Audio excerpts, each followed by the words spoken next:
Assalamualaikum warahmatullahi wabarakatuh. Balik lagi di channel Akbar CK. Di video kali ini kita akan menyaksikan Ahmad Kosinudin dibikin meleleh oleh pakar politik dari Unpad, Kunto Adi. Disinilah nampak kualitasnya Ahmad Kosinudin ini seperti apa. Nah, tanpa berlama-lama langsung aja kita saksikan videonya berikut ini. Ini justru alih-alih Saudara Joko Widodo membuktikan apa yang dituduhkan terhadap klien kami yang mengedarkan fitnah. Hari ini justru Saudara Joko Widodo secara telanjang terbuka di hadapan publik mengedarkan fitnah. Jadi fitnah itu tidak hanya ditujukan kepada tokoh besar tersebut, tetapi juga merujuk kepada klien kami. Seolah-olah klien kami ada di bawah kendali tokoh, tidak menjalankan agenda konstitusional secara mandiri, sehingga klien kami bisa saja dianggap sebagai pion politik dalam sengkarut persoalan ijazah palsu ini. Jadi menurut kami apa yang dilakukan Saudara Jokowi, alih-alih fokus terhadap laporan ya masalah hukum yang dihadapi, dia memperlebar persoalan ini dan menambah musuh terhadap Saudara Joko Widodo. Harusnya sebut saja tokoh besar itu siapa? Apa Aguan, Antoni Salim, SBY, siapa lagi, sebut saja, tidak perlu ragu-ragu. Toh selama ini Pak Jokowi selalu menghindari menyebut nama, tetapi pada akhirnya rakyat menjadi korban. Ini kan mengkonfirmasi Saudara Jokowi. Rakyat yang mana menjadi korban, Tom? Kalian janganlah bawa-bawa nama rakyat terus ya.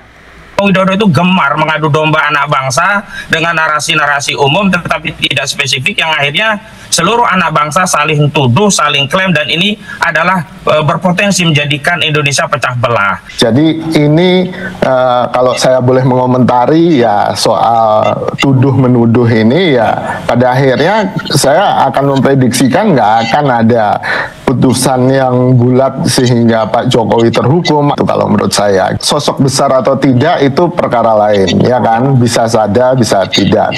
Tapi kalau kenapa ini menjadi besar dan lama, energinya seakan-akan luar biasa, betul, karena ini salah satunya adalah motif rakyat Indonesia yang sangat suka dengan gosip politik kan ini. Ini gosip politik untuk melampiaskan kemarahan atas penderitaan kita sehari-hari dengan ekonomi yang semakin wow gitu kan, atau dengan kondisi kehidupan kita yang secara politik juga tidak membaik. Ini kan akhirnya butuh saluran pelepasan, dan saluran pelepasannya yang paling gampang, paling enak ya yang receh-receh ini gitu kan. Misalnya tahun 2000 isu Megawati hanya lulusan SMA itu juga cepat besar yang kan receh, gitu ya. Dan pada akhirnya ketika itu bisa jadi komoditas politik akan dilakukan oleh aktor siapapun kan gitu.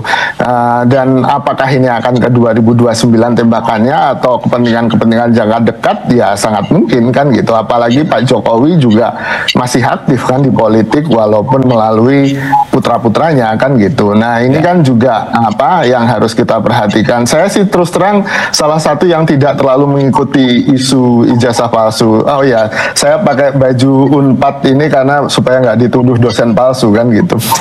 Soalan tentang syarat konstitusional untuk menjadi kepala negara itu syarat yang berkaitan dengan kelangsungan hidup bernegara. Jadi bukan gosip politik recehan. Jadi saya kecewa jika hanya mengamati dari jauh lalu menyimpulkan ini hanya gosip politik belaka, sehingga seolah-olah yang terlibat dalam perjuangan ini adalah perjuangan yang tidak penting. Itu yang mau saya koreksi. Yang kedua, kalau berkaitan dengan masalah konstitusional, ini kaitannya adalah dengan keberlangsungan masa depan, sehingga kita harus fokus juga dengan agenda konstitusi. Jangan kemudian memalingkan agenda konstitusi ini menjadi agenda politik, lalu meminjam saran hukum. Pada saat saran hukum itu sudah diproses melalui Polda Metro Jaya, Saudara Joko Widodo masih melakukan agenda politiknya melalui framing-framing, misalkan reuni-reunian, kemudian mengedarkan tuduhan ada orang politik besar, kemudian merasa ada perasaan politiknya di downgrade, kemudian feelingnya menyatakan ini itu menurut saya satu tindakan yang justru tidak negarawan, yang justru makin mengkonfirmasi ini orang memang bermasalah. Ingat, soalan yang sedang diperjuangkan klien kami ini tidak sekedar persoalan klien kami, tapi ini persoalan konstitusional tentang masa depan negara kita yang kita cintai ini, berkaitan dengan legasi berbangsa. Apakah kita rela negara kita menggoreskan sejarah pernah dipimpin oleh presiden 2 periode yang tertuduh ijazahnya palsu? Kalau tadi disinggung konstitusi, ya harusnya teman-teman lebih aktif mendorong revisi undang-undang pemilu, ya kan, di mana itu baru nggak receh, Pel. misalnya soal kemudian konfirmasi, soal klarifikasi ijazah menjadi bagian yang sangat penting dari pendaftaran calon, baik itu presiden, kepala daerah, DPR ataupun yang lain. Dan itu kalau itu dilakukan saya akan dukung, kan gitu. Cuman menghabiskan energi untuk kemudian sesuatu, ya saya tidak mengecilkan ya, untuk sesuatu yang sebagai di komunikasi politik juga penting untuk kemudian menyalurkan energi ini gitu kan, energi kemarahan, energi ketidaksukaan, energi kritik ini gitu kan, agar tidak kemudian meledak gitu kan, dan akhirnya menjadi sebuah kejadian yang ongkos politik, ongkos sosialnya sangat besar gitu. Dan saya memahami ini sebagai sebuah usaha, ya ini boleh-boleh aja, tapi ada usaha-usaha yang lebih produktif menurut saya. Analisis saya dari budaya politik di Indonesia sejak zaman Pak Harto kan ada istilah mikul dur mendem jeruk gitu. Jadi setelah Pak Harto turun pun tidak ada tuntutan hukum terhadap beliau. Kalaupun ada kesepakatan politik lah bahwa ya nggak mungkin divonis bersalah kan gitu. Jadi salah satu bentuk penghormatan kita terhadap presiden-presiden atau mantan presiden kita adalah dengan memikul dur, menjunjung tinggi apa yang prestasi mereka dan mengubur dalam-dalam semua kesalahan dan aib dan apapun itu. Dan menurut saya sampai hari ini itu masih dipegang oleh semua elit politik di Indonesia gitu. Karena Pak Prabowo pun nanti ketika turun dia juga nggak mau aib-aibnya juga akan jadi tersebar, jadi bau bangkai dan segala macam gitu. Dengerin tuh ya, hargai para pemimpin terdahulu, hargai, hormati jasa-jasa pemimpin terdahulu. Denger tuh, pel. Dan menurut saya itu kultur politik yang sangat susah diubah, Mas. Kita punya kultur politik yang berbeda dengan Amerika Serikat atau dengan Inggris atau dengan negara-negara lain, bahkan Thailand sekalipun gitu.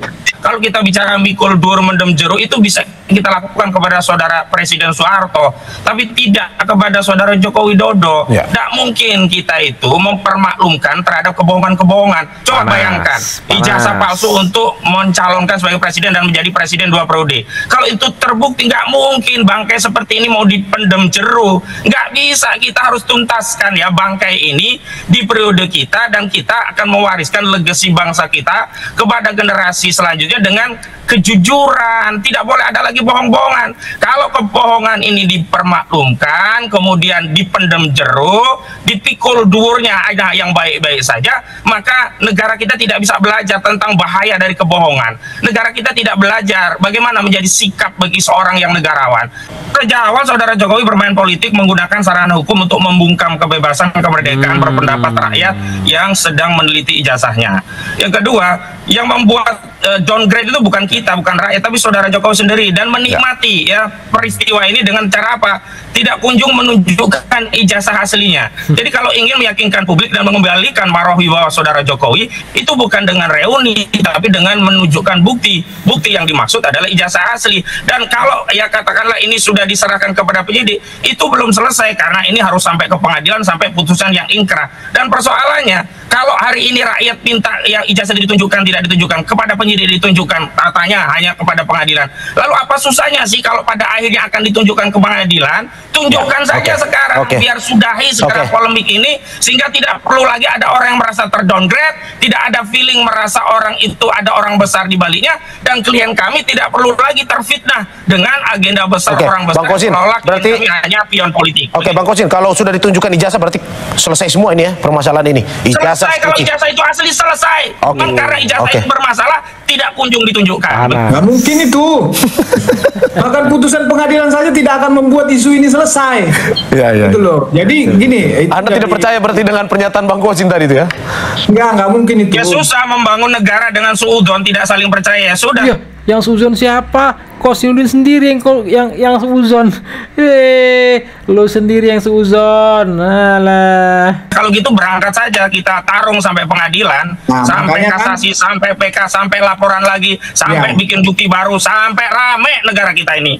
Jadi kan nanti kan pengadilan dia sendiri yang seuzon, malah nuduh orang yang seuzon. akan memutuskan di pengadilan pada saat pembuktian akan ditunjukkan. Ya, dari situ juga nggak akan berhenti. Tadi udah disampaikan akan taruh terus. Jadi memang begitu targetnya, memang supaya masyarakat ya terus ragu. Ya itu politiknya. Agar yakin itu tunjukkan saja ijazahnya biar rakyat yakin, bukan dengan reuni-reunian. Tunjukkan bukti ijazah asli, rakyat yakin, selesai. Bukan dengan reuni yang statement orang-orang ikut reuni makin kacau balau begitu. Ya, itu udah dalam proses hukum ya. Jadi itu sudah menjadi alat bukti, udah kewenangan penyidik. Nanti penyidik bisa saja misalnya dia menggelar perkara seperti yang kemarin, bisa saja itu tidak ada menjadi keberatan kepada Pak Jokowi, tetapi tentu itu akan dikaji oleh penyidik apakah melihatkan alat bukti ijazah itu akan baik untuk proses pembuktian atau tidak baik, karena akan terus itu dikatakan palsu, akan dikaji terus, akan diteliti terus yang nggak ada ujungnya. Jadi lebih bagus memang diputus di pengadilan saja, biar paling tidak ada kepastian hukum untuk Pak Jokowi. Walaupun terus digugat, dibanding, dikasasi, silakan saja, tetapi putusan pengadilan memberikan kepastian kepada Pak Jokowi. Dari sisi hukum udah saya katakan tadi jelas, ya ini akan berujung di pengadilan, putusan pengadilan. Dan kami yakin Roy Suryo dan kawan-kawan akan divonis fitnah dan pencemaran nama baik. Dari sisi politik, ya Pak Jokowi juga bukan aktor politik yang kemarin sore, aktor kawakan. Jadi yang disampaikan dia itu adalah pesan politik. Hayo, kalau lu mau masih main terus, ayo kita tarung. Mungkin kira-kira gitu aja, nggak ada masalah sebetulnya. Tidak ada aktor politik sekawakan apapun, dia bisa menang melawan rakyat. Nah, ketika Saudara Joko Widodo tidak kunjung menunjukkan ijazahnya, berarti dia tidak sedang mengabaikan Roy Suryo dan kawan-kawan, tetapi sedang mengabaikan seluruh atensi rakyat. Dan silakan saja, kalau memilih pilihan jalan yang lebih panjang dan melelahkan, serta resiko yang lebih besar berhadapan dengan rakyat, ketimbang menunjukkan ijazah asli yang itu lebih simpel, sederhana. Dan kami terus akan membackup, dan komitmen dari klien kami termasuk Abraham Samad itu sudah siap, bukan hanya untuk 2029, siap berjuang sampai titik darah penghabisan. Jadi tidak ada kaitannya dengan politik 2029 dan seterusnya. Dan tentu saja dalam konteks membela diri, jadi ketika Jokowi terus ya membuat bukti baru dengan bikin reuni dan sebagainya, jadi jangan halangi klien kami juga untuk membela diri, terus melakukan penelitian, pendalaman terhadap dugaan ijazah palsu ini, hingga seluruh rakyat paham, tahu siapa sebenarnya yang jujur, siapa sebenarnya pembohong. Begitu. Mas Kunto, bagaimana Anda lihat ini? Sebenarnya siapa dari perdebatan ini yang untung ruginya nih, siapa sebenarnya? Pak Jokowi kah atau Roy Suryo CS sebenarnya? Ya karena dua-duanya diuntungkan, Mas, gitu. Pak Jokowi juga diuntungkan dengan pemberitaan ini, walaupun sisinya negatif, tapi kan pemberitaan apapun akan menguntungkan bagi Pak Jokowi. Lalu kemudian buat teman-teman yang juga menuntut, ini juga diuntungkan karena ya Bang Kosin jadi sering tampil di TV, Mas Lady juga sering tampil, saya juga, gitu kan, juga menguntungkan. Tapi produksi wacana ini menurut saya harusnya didorong ke produktif seperti revisi undang-undang. Oke, tahan sebentar. Mas Kunto, ya. Ya, saya kira keliru lah. Saya tidak sama sekali menikmati hal ini, dan semua yang terlibat dalam agenda menguak ijazah palsu ini sebenarnya ingin segera terungkap. Dengan cara apa? Diperlihatkan ijazah asli itu sehingga seluruh anak bangsa bisa rukun kembali dan bisa fokus hal-hal yang disebut lebih produktif lagi. Jadi keliru kalau dianggap kami memanfaatkan atau mencari keuntungan dari peristiwa ini. Justru kami ingin segera selesai. Nah, karena agendanya sekarang agenda hukum, harusnya fokus kepada hukum. Nah, ketika agenda yang ditarik ke unsur politik, berarti Saudara Joko Widodo yang memang tidak mau cepat menyelesaikan persoalan ini. Gitu. Ya, semua diuntungkan kan, Mas, karena wacana itu sifatnya produktif gitu. Saya mohon maaf ke Mas Kosin, saya tidak mengecilkan perjuangan Mas Kosin dan teman-teman, tapi bagi saya ini sesuatu yang mungkin secara prioritas jauh di bawah urusan bagaimana data pribadi saya akan dipakai oleh Amerika Serikat, bagaimana kemudian angka pengangguran naik, gimana BPS kemudian menetapkan angka kemiskinan di penghasilan atau pengeluaran yang cuma 20.000 perak sehari. Itu menurut saya lebih penting gitu. Jadi mohon maaf kalau prioritas kita berbeda. Dan menurut saya ya ini akan selalu jadi isu politik yang tadi menggemaskan kan, tadi soal cerita Megawati hanya lulusan SMA itu juga jadi besar. Lalu kemudian di Korea Selatan plagiasi oleh ibu negara itu juga besar kan gitu. Jadi skandal-skandal, saya bilang skandal politik yang seperti ini, dan saya juga tidak sedang mengecilkan usaha hukum teman-teman gitu kan. Menurut saya ini akan selalu jadi isu yang besar dan bergulir ya kan, secara analisis komunikasi politiknya nggak bisa dihentikan mas kan gitu. Ini kan energi politik yang memang harus disalurkan, dan menurut saya masing-masing punya conviction itu atau kepercayaan yang sangat tinggi bahwa mereka benar kan gitu. Soal bohong dan kebenaran di politik itu kan selalu di abu-abu ya mas ya, nggak ada kebenaran yang mutlak dalam politik. Kalau mau ya ayo kita ke ranah akademis gitu, di situ kebenarannya bisa mutlak kan gitu, atau di ranah hukum sekalipun kan gitu ya. Makanya mari kita hentikan trial by press gitu kan, mari kita hentikan drama-drama atau gosip-gosip politik ini. Kalau memang mau energi kita memang lebih baik untuk membangun negara, dan menurut saya saya juga bagian dari rakyat yang tadi diklaim oleh Bang Kosin kan gitu. Nah itu dia video kita kali ini, silahkan ketik komentar kalian di kolom komentar. Sebelum saya akhiri, jangan lupa like dan share video ini ke grup-grup yang teman-teman miliki, grup WhatsApp, Facebook, dan lain-lainnya itu, agar masyarakat bisa tercerahkan dengan adanya video ini. Saya Akbar CK, Assalamualaikum warahmatullahi wabarakatuh, salam sehat selalu, bye-bye.